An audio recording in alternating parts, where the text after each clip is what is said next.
राधा कृष्ण की नगरी वृंदावन धाम भारत के प्रमुख स्थानों में से एक वृंदावन को हजारों वर्षों से भी ब्रजभूमि या अनंत प्रेम की धरती की तरह पूजा जाता है। भगवान श्री कृष्ण ने अपना बचपन वृंदावन में ही बिताया था। वृंदावन के हर घर में राधा कृष्ण की छवि अंकित है। यहाँ के हर कण में राधे कृष्ण बसे हैं। इस पवित्र धरती पर भगवान कृष्ण ने कई लीलाएं की थी। जन्माष्टमी के समय यहाँ मंदिरों की अलौकिक सजावट और श्री कृष्ण की लीलाओं को दिखाती झांकियां देखकर मन भक्ति रस में डूब जाता है। वृंदावन धाम पौराणिक काल से भारतीय संस्कृति और इतिहास से जुड़ा है। संत वल्लभाचार्य 11 वर्ष की उम्र में वृंदावन आए थे। वृंदावन में वे साल में 4 महीने रुकते थे। उन्होंने नंगे पांव जाकर भारत के कई स्थानों पर भगवत गीता का प्रवचन दिया। 16वीं शताब्दी तक वृंदावन का सार विलुप्त होने लगा था।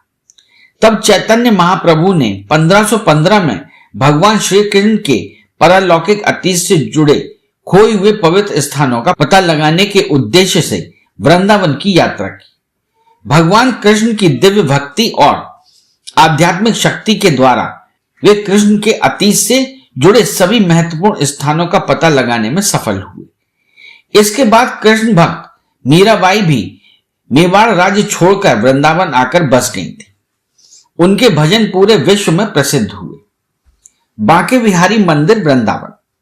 बांके बिहारी मंदिर वृंदावन के पर्यटक स्थलों में से सबसे लोकप्रिय मंदिर है। राजस्थानी शैली में बने इस मंदिर में श्री बांके बिहारी जी की प्रतिमा में राधा कृष्ण की संयुक्त छवि के अलौकिक दर्शन होते हैं। श्री बांके बिहारी जी के आकर्षण और सुंदरता के कारण ही इस मंदिर में उनके निरंतर दर्शन कभी भी नहीं होते। उनकी मनमोहक छवि के सामने थोड़ी थोड़ी देर में पर्दे खींचे जाते हैं, क्योंकि यदि कोई भक्त सच्चे हृदय से उनसे नजरें मिला लेते हैं तो वे उनके साथ ही चले जाते हैं। दर्शन करते समय भगवान श्री कृष्ण की इस छवि को अपने अंतर्मन में उतार लीजिए, ताकि जब भी भगवान के दर्शन करना हो तो आंखें बंद करने से ही उनके दर्शन हो जाएं। बांके बिहारी मंदिर खुलने का समय गर्मियों में प्रातः 7:45 से 12 बजे तक और शाम को 5:30 बजे से 9:30 बजे तक। सर्दियों में प्रातः 8:45 से 1 बजे तक और सायकाल 4:30 बजे से 8:30 बजे तक। राधा वल्लभ मंदिर वृंदावन। वृंदावन के प्रसिद्ध मंदिरों में से एक राधा वल्लभ मंदिर में राधा और कृष्ण के दुर्लभ दर्शन होते हैं। यहाँ राधा में कृष्ण और कृष्ण में राधा समाये हुए हैं। उनकी छवि के आधे हिस्से में श्री राधा और आधे हिस्से में श्री कृष्ण दिखाई देते हैं। यदि आप सारे पाप कर्मों को त्याग कर निष्कपट मन होकर सच्चे मन के साथ श्री राधा वल्लभ मंदिर में प्रवेश करते हैं तो भगवान आप पर प्रसन्न होते हैं और उनके दुर्लभ दर्शन आपके लिए सुलभ हो जाते हैं। प्राचीन काल में आत्मदेव नाम के ब्राह्मण भगवान विष्णु के उपासक थे। एक बार उन्होंने भगवान शिव के दर्शन पाने के लिए भगवान शिव की कठोर तपस्या की। भगवान भोलेनाथ ने उनके कठोर तप को देखकर वरदान मांगने को कहा। ब्राह्मण आत्मदेव तो बस भगवान शिव के दर्शन करना चाहते थे, तो उन्होंने वरदान भगवान शिव पर ही छोड़ दिया। तब भगवान शिव ने हृदय की सबसे प्रिय राधा वल्लभ लाल को प्रकट किया तथा उनकी पूजा व सेवा करने की विधि बताई। ब्राह्मण आत्मदेव के बाद महाप्रभु हरिवंश भगवान की आज्ञा से उन्हें वृंदावन लेकर आए और उन्हें स्थापित कर राधा वल्लभ मंदिर का निर्माण कराया। प्रेम मंदिर वृंदावन। वृंदावन के आकर्षक स्थलों में से सबसे भव्य प्रेम मंदिर 54 एकड़ में बना है, जो 125 फीट ऊंचा, 122 फीट लंबा तथा 115 फीट चौड़ा है। इस अद्भुत मंदिर को हरियाली भरे बगीचे, फव्वारे और श्री गोवर्धन धारण लीला, कालिया नाग दमन लीला, झूलन लीलाओं और राधा कृष्ण की मनोहर झांकियों से सजाया गया है। यहाँ संगमरमर की दूधिया चिकनी पट्टियों पर श्री राधा गोविंद के सरल दोहे लिखे हुए, जिससे इन्हें भक्त आसानी से पढ़ें और समझ सके। मंदिर की बाहरी दीवारों पर कुब्जा का उद्धार, कंस का वध, देवकी और वासुदेव की कारावास से मुक्ति, संदीपनी मुनि के आश्रम में कृष्ण बलराम का विद्याध्ययन, रानी रुक्मिणी हरण, 16,108 रानियों का वर्णन, नारद जी द्वारा श्री कृष्ण की गृहस्थावस्था के दर्शन, श्री कृष्ण का अपने अश्रुओं द्वारा सुदामा के चरण पखारना, सुदामा एवं उनके परिवार का एक रात्रि में काया पलट, कुरुक्षेत्र में श्री कृष्ण का गोपियों से पुनर्मिलन, रुक्मिणी आदि द्वारिका की रानियों का श्री राधा एवं गोपियों के साथ मिलन, श्री कृष्ण द्वारा उद्धव को अंतिम उपदेश एवं दर्शन, तत्पश्चात स्वधाम गमन आदि लीलाओं का अविस्मरणीय खूबसूरत चित्रण किया गया है। आप यहां शाम को 5 बजे आएं ताकि दोनों समय के खूबसूरत दृश्यों का आनंद ले सकें। प्रेम मंदिर वृंदावन दर्शन का समय, ग्रीष्मकाल सुबह 8:30 बजे से लेकर 12 बजे तक और शाम को 4:30 बजे से लेकर के 8:30 बजे तक। शीतकाल सुबह 8:30 बजे से लेकर 12 बजे तक, शाम को 4:30 बजे से लेकर 8:30 बजे तक।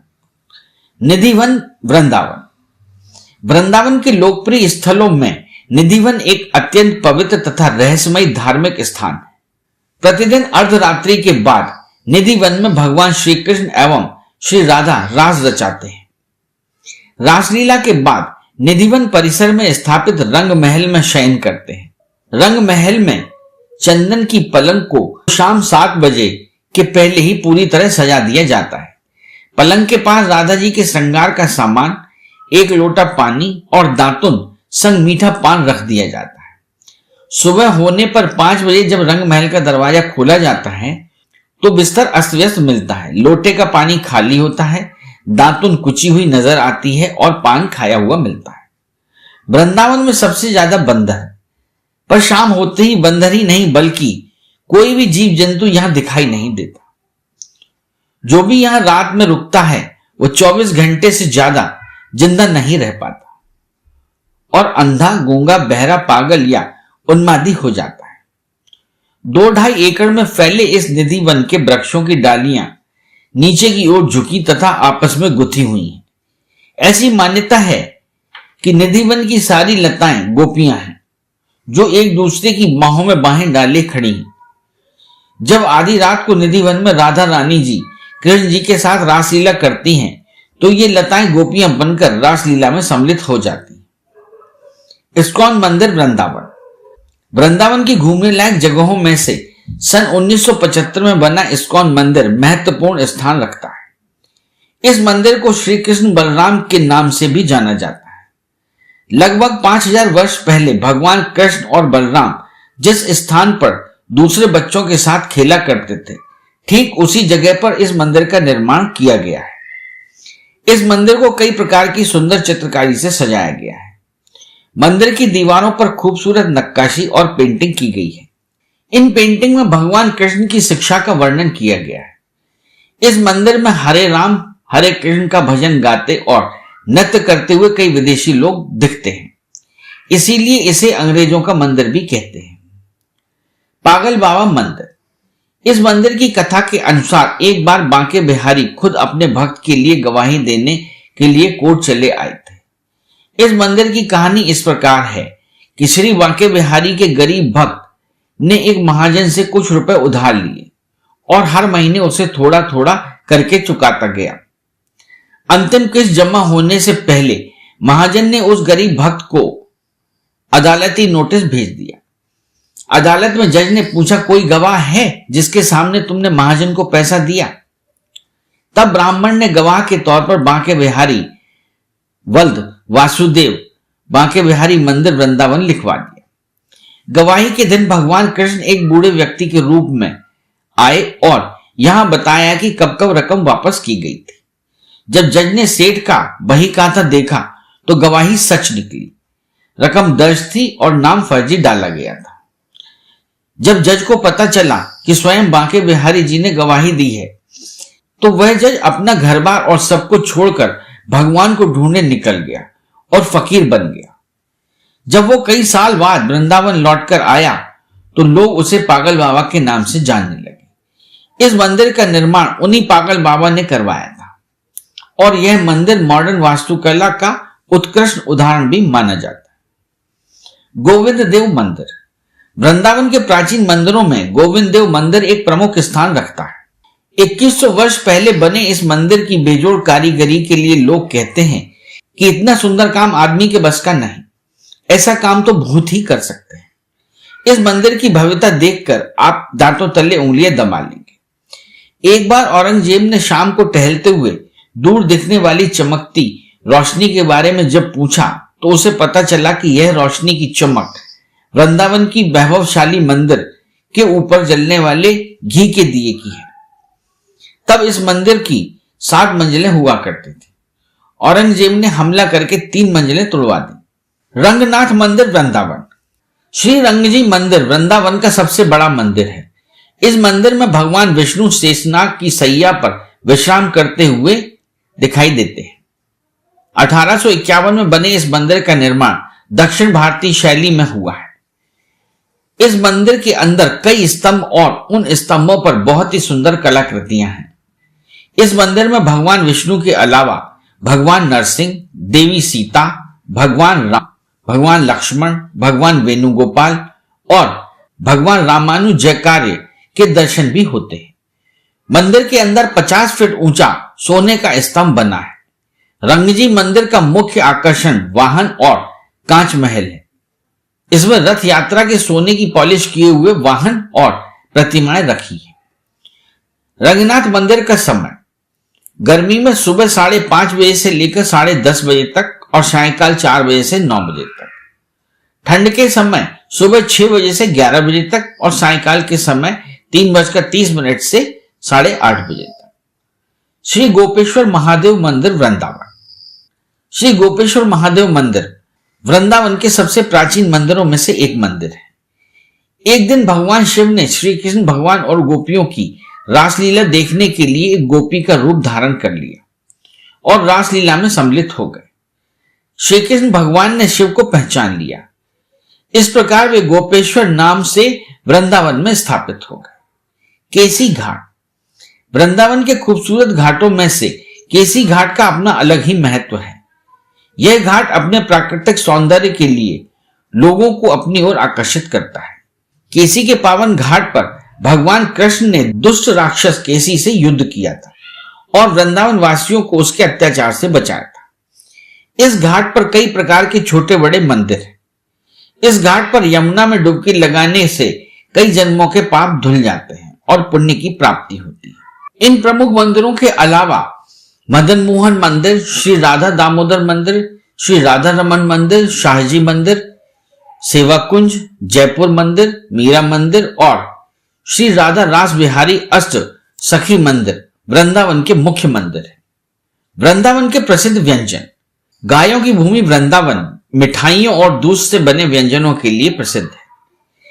यहाँ की खोए की मिठाई, सोन पपड़ी, घेवर, लस्सी, लच्छेदार रबड़ी, राजभोग, पेड़ा, जलेबी और अन्य मिठाइयों का स्वाद आप जीवन भर नहीं भूल पाएंगे। यहाँ के लाजवाब चटपटे व्यंजनों में कचौरी, समोसा, आलू पूरी, आलू टिक्की, खमन ढोकला, पोहे, टमाटर चाट खाने के बाद उनका स्वाद जीवन पर्यंत आपकी जीभ पर रहेगा। वृंदावन में खरीदारी। वृंदावन में हस्तशिल्प के सामान, भगवान कृष्ण के कपड़े और आभूषण, देवी देवताओं के मंदिर, अष्टधातु से बनी प्रतिमाएं अधिकांश दुकानों पर मिलती हैं। यहां पर आप अपने बच्चों को राधा कृष्ण रूप में सजाने के लिए उनकी वेशभूषा भी ले सकते हैं। इसके अलावा ज्यादातर पूजा और प्रार्थना से संबंधित वस्तुएं, मोती की माला, पीतल की मूर्तियां और पूजा के लिए बर्तन मिलेंगे। इन वस्तुओं से आपका घर और मंदिर अत्यधिक सुंदर हो जाएगा और वृंदावन की यादें भी साथ रहेंगी। वृंदावन कैसे पहुंचे? दिल्ली से वृंदावन की दूरी लगभग 165 किलोमीटर है। यहां आप विभिन्न साधनों से पहुंच सकते हैं। फ्लाइट से वृंदावन कैसे पहुंचे? वृंदावन में कोई एयरपोर्ट उपलब्ध नहीं है। वृंदावन का निकटतम एयरपोर्ट आगरा में है। आगरा से वृंदावन की दूरी करीब 76 किलोमीटर है। आगरा में बहुत कम फ्लाइटें संचालित होती हैं, इसलिए दूसरा विकल्प दिल्ली में स्थित इंदिरा गांधी अंतरराष्ट्रीय हवाई अड्डा है। यहां आपको भारत या विदेश से आसानी से फ्लाइट उपलब्ध हो जाएगी। इसके बाद आप दिल्ली से वृंदावन बस, टैक्सी या ट्रेन की मदद से पहुंच सकते हैं। रेल मार्ग से वृंदावन कैसे पहुंचे? वृंदावन पहुंचने के लिए पहले हमें मथुरा जंक्शन आना होगा। देश की ज्यादातर ट्रेनें मथुरा रेलवे जंक्शन में रुकती हैं। इसके अलावा मथुरा कैंट और भूतेश्वर रेलवे स्टेशन अन्य रेलवे स्टेशन हैं। आपको मथुरा रेलवे जंक्शन में ही उतरना है। रेलवे स्टेशन से वृंदावन तक पहुंचने के लिए टैक्सी, ऑटो, बस आसानी से उपलब्ध है। सड़क मार्ग या बस से वृंदावन कैसे पहुंचे? वृंदावन जाने के लिए अपनी कार या निजी वाहन एक अच्छा विकल्प है। दिल्ली, आगरा और भारत के अन्य शहरों से वृंदावन तक लग्जरी बसें, कैब और निजी टैक्सियां उपलब्ध है। उत्तर प्रदेश राज्य वृंदावन के लिए लगभग 120 बसें चलाता है। राजस्थान, हरियाणा, मध्य प्रदेश, डीटीसी, चंडीगढ़ और पंजाब राज्य परिवहन की बसें यहां उपलब्ध है। वृंदावन जाने का सबसे अच्छा समय, आप साल में किसी भी समय वृंदावन धाम के दर्शन करने के लिए जा सकते हैं, क्योंकि भगवान श्री कृष्ण के दर्शन के लिए हर समय अच्छा होता है। मौसम के अनुसार वृंदावन घूमने के लिए अक्टूबर से मार्च के महीनों में वातावरण अच्छा होता है। इन दिनों में वृंदावन का मौसम सौम्य और सुखद होता है। यदि आप उत्सव का आनंद लेना चाहते हैं तो होली के समय, जन्माष्टमी के समय या राधा अष्टमी के समय यहां उत्सव मना सकते हैं। इन उत्सवों में सम्मिलित होना अपने आप में एक सुखद एहसास है। वृंदावन में कहां ठहरे? वृंदावन में रुकने के लिए प्रेम मंदिर रोड और इस्कॉन मंदिर के पास कई आश्रम, विश्राम गृह, होटल और धर्मशालाएं बनी हैं।